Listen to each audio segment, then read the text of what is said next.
क्या हुआ जब संसद भवन में आमने सामने हो गए नरेंद्र मोदी और राहुल गांधी। क्या नरेंद्र मोदी और राहुल गांधी की एक दूसरे से आंख भी मिलती है, नजर भी मिलती है, तो बातचीत भी होती है।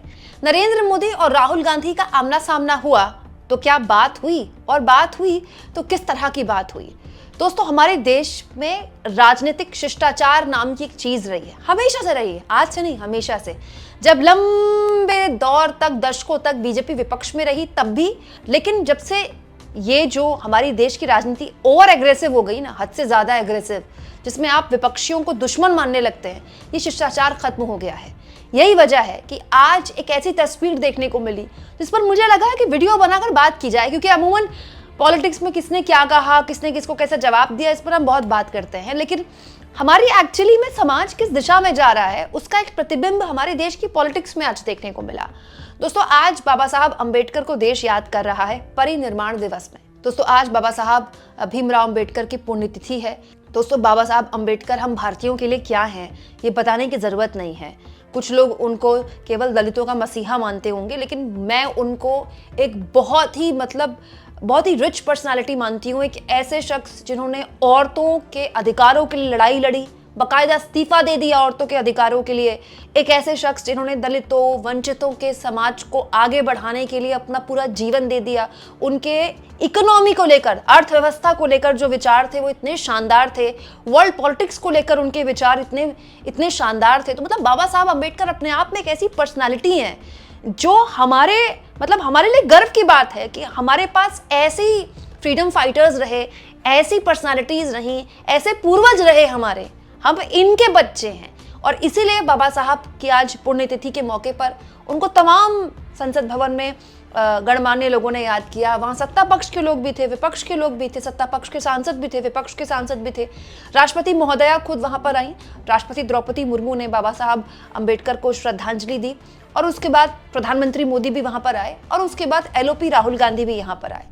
लेकिन एक तस्वीर जो लगातार मैं आपको दिखा रही हूँ, फुल प्लेट देखिए, ये एक छोटा सा फ्रेम जिसमें सामने से नरेंद्र मोदी हैं और उधर सामने से राहुल गांधी आ रहे हैं। एक दूसरे से उनका एक तरह से आमना सामना हो रहा है। मैं मानने को तैयार नहीं हूं कि दोनों को पता नहीं होगा कि दोनों आमने सामने हैं, लेकिन बिल्कुल भी ना तो नजर मिलाई गई दोनों की तरफ से, ना ही कोई बातचीत हुई, और दोनों वहां से निकल गए। ये अब एक रिवायत बन गई है। अमूमन राहुल गांधी और नरेंद्र मोदी जहां पर हैं, दोनों की बातचीत ना के बराबर होती है, जबकि ऐसा नहीं होता था। हमारे देश में ऐसी परंपरा कभी नहीं रही।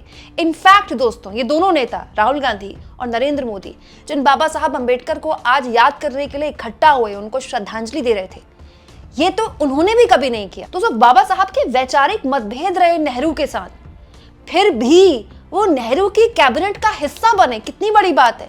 न केवल हिस्सा बने, बल्कि उनके ही चेयरमैनशिप में हमें एक ऐसा संविधान मिला जो दुनिया का सबसे बढ़िया, सबसे शानदार, सबसे समृद्ध संविधान है दोस्तों, जिसमें सामाजिक न्याय की भी बात है, और जिसमें सबको समान रूप से देखा गया है। किसी तरह की कोई भेदभाव ना जाति के आधार पर, ना धर्म के आधार पर, ना जेंडर के आधार पर किया गया। ये बाबा साहब ने हमको दिया। वैचारिक तौर पर दोस्तों, बाबा साहब और नेहरू के बीच में इस तरह के अंतर्विरोध हो गए कि बाबा साहब ने नेहरू के कैबिनेट से इस्तीफा दे दिया। लेकिन दोस्तों, फिर भी इस तरह की ठंडक रिश्तों में कभी दोनों के बीच में नहीं रही दोस्तों। बल्कि 1956 में जब बाबा साहब का देहांत हुआ तो पंडित नेहरू उनके आवास में गए, उनको श्रद्धांजलि देने के लिए, उनको याद करने के लिए। और पंडित नेहरू ने बाबा साहब के सम्मान में कहा था, डॉक्टर अंबेडकर को सर्वोपरि हिंदू समाज की सभी दमनकारी प्रवृत्तियों के विरुद्ध विद्रोह के प्रतीक के रूप में याद किया जाएगा। उन्हें हिंदू कानून सुधार के प्रश्न पर उठाए गए महान कष्ट के लिए भी याद किया जाएगा। मतलब जो हिंदू समाज में कुरीतियां हैं उसके खिलाफ जिस तरह से बाबा साहब ने आवाज उठाई, इसके लिए उनको याद किया जाएगा। ये पंडित नेहरू ने उनको याद करते हुए बोला। मैं यहाँ पर आपको इतिहास की कोई क्लास नहीं बताना चाहती हूँ, लेकिन मैं इस तस्वीर को देखकर खुश नहीं होती हूँ। मुझे अच्छा नहीं लगता है दोस्तों। पूर्व में जब जो भी सरकारें हुआ करती थी, कई ऐसे मौके आते थे जब डॉक्टर मनमोहन सिंह से लाल कृष्ण आडवाणी मुलाकात करते थे, मुस्कुराते हुए मुलाकात करते थे। कई ऐसे मंच होते थे, नॉन पॉलिटिकल मंच, जिसमें तमाम राजनीतिक लोग बैठते थे, बातचीत करते थे। लेकिन अब तो बिल्कुल बंद हो गया है।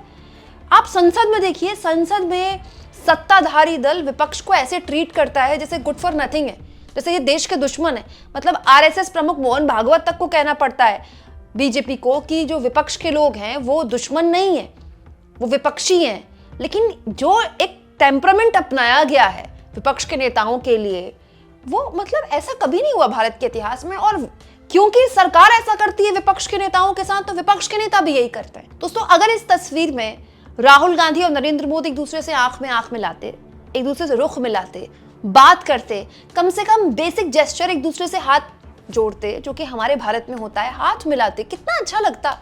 एक कितनी लोकतांत्रिक तस्वीर निकल कर आती, लेकिन नहीं। और तो और आज मैंने आपको ये खबर भी दिखाई दोस्तों, रूस के राष्ट्रपति पुतिन के सम्मान में राष्ट्रपति द्रौपदी मुर्मू ने रात्रि भोज का आयोजन किया राष्ट्रपति भवन में। वहां पर विपक्ष के नेताओं को नहीं बुलाया गया ऑफिशियली, ना राज्यसभा के एलओपी ना लोकसभा के एलओपी को बुलाया गया। ऐसा कभी नहीं हुआ। और ये राष्ट्रपति भवन द्वारा किया जा रहा है, सरकार द्वारा नहीं, राष्ट्रपति भवन द्वारा किया जा रहा है। और ये सब कुछ हो रहा है और एक्सेप्टेबल है, इसको लेकर किसी को कोई आपत्ति नहीं हो रही है। ऐसा नहीं हुआ है हमारे देश में। हालांकि इस कार्यक्रम में जब राहुल गांधी निकल रहे थे तो मीडिया ने उनसे बात की और उनसे पूछा कि इस कार्यक्रम को लेकर आप क्या कहना चाहेंगे। तो उन्होंने कहा, अंबेडकर जी एक आइकॉन है, उन्होंने पूरे देश को रास्ता दिखाया, संविधान दिया, हम उन्हें याद करते हैं और उनके विचारों और संविधान की रक्षा करते हैं।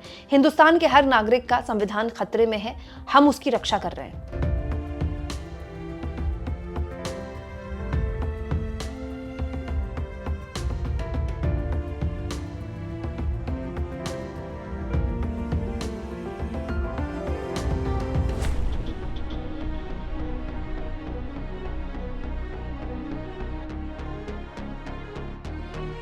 दोस्तों, आज न केवल गणमान्य लोग बल्कि पूरा देश बाबा साहब को याद कर रहा है।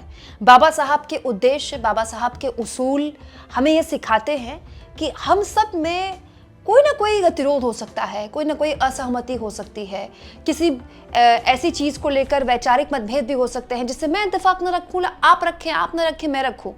लेकिन हमें बाबा साहब ही सिखा कर गए हैं कि उन असहमतियों के साथ भी हम को एग्जिस्ट कर सकते हैं। आपको क्या लगता है? कमेंट बॉक्स में ज़रूर लिखें और जितना हो सके चैनल को शेयर भी करें और सब्सक्राइब भी। और थैंक्स और ज्वाइन के ऑप्शन से अगर आप चाहें तो कुछ आर्थिक मदद भी चैनल की ज़रूर करें।